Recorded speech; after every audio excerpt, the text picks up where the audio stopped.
ශාරීරික හැපැත්මට වඩා වැඩි දෙයක්. මෙන්න මේ ලිංගික සම්බන්ධක පැවැත්වීමේදී කැමැත්ත කියන එක අත්‍යවශ්‍ය බව ඔබ දන්නවද? අද අපි කතා කරන්නේ අන්න ඒ ගැන.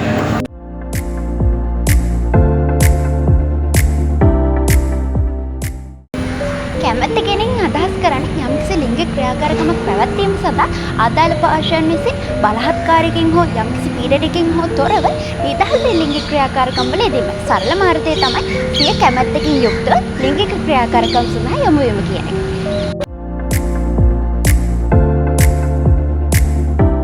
කැමැත්ත කියන එක තවදුරටත් විග්‍රහ කර ගැනීම සඳහා අපි ප්‍රයස් යන වචනය භාවිත කරමු.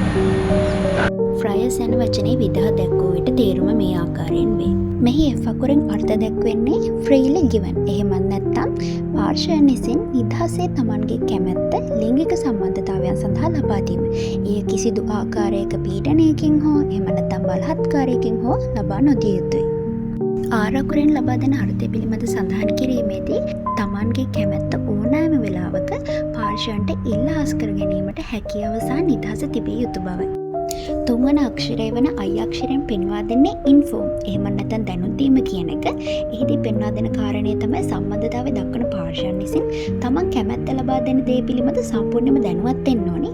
සිප ගැනීමකට ලබා දෙන අවසරයක් ලිංගික සම්බන්ධකමක් දක්වා යාම නොවන බව අදාළ පාර්ශ්වයන් විසින් තේරුම් ගන්න ඕනි. මේදී පෙන්වා දෙන ප්‍රධානතම කාරණය තමයි විවෘත සංවේදනයක පවතින වැදගත්කම.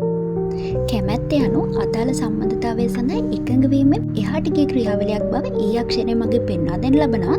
එනම් අදාළ සම්බන්ධතාවයේදී පාර්ශ්වයන් ක්‍රියාශීලී සහ උද්‍යෝගිමත් විය යුතු කාරණාව මෙහිදී අවධාරණය කරනු ලබනවා. ෆයස් යන වචනේ අවසාන අක්ෂරය තමයි මේ S අක්ෂරය.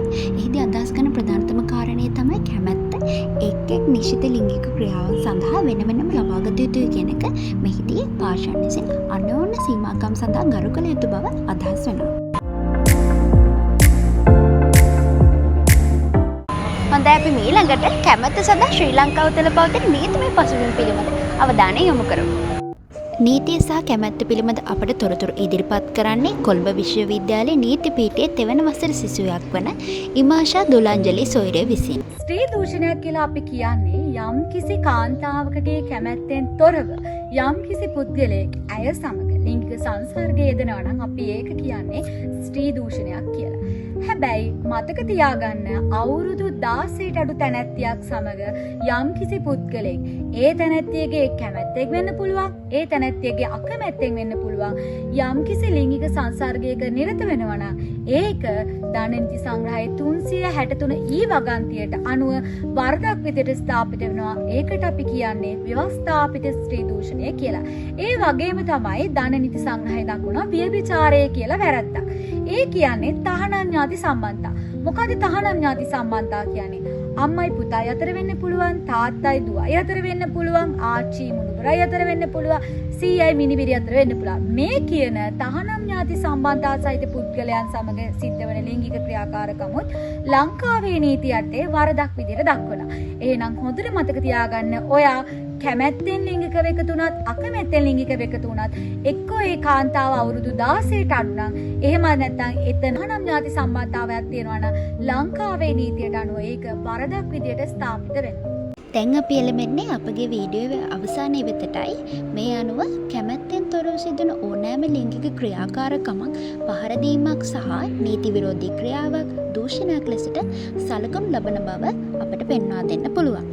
එම නිසා පාර්ශ්වකරුවන් සමග විවෘත සංනිවේදනය අත්‍යවශ්‍ය බව මේ අනුව අපට පෙන්වා දිය හැකි අතරම අනෙකාගේ සීමාවන්ට ගරු කරමින් සහ කැමැත්ත ඕනෑම අවස්ථාවක ඉල්ලාස් කරගත හැකි බව තේරුම් ගනිමින් සම්බන්ධතාවයන් පැවැත්වීම සාර්ථක සම්බන්ධතාවයන් සඳහා ඉඩහසට සලසන බව අපට නිගමනය වශයෙන් පෙන්වා දෙන්න පුළුවන්.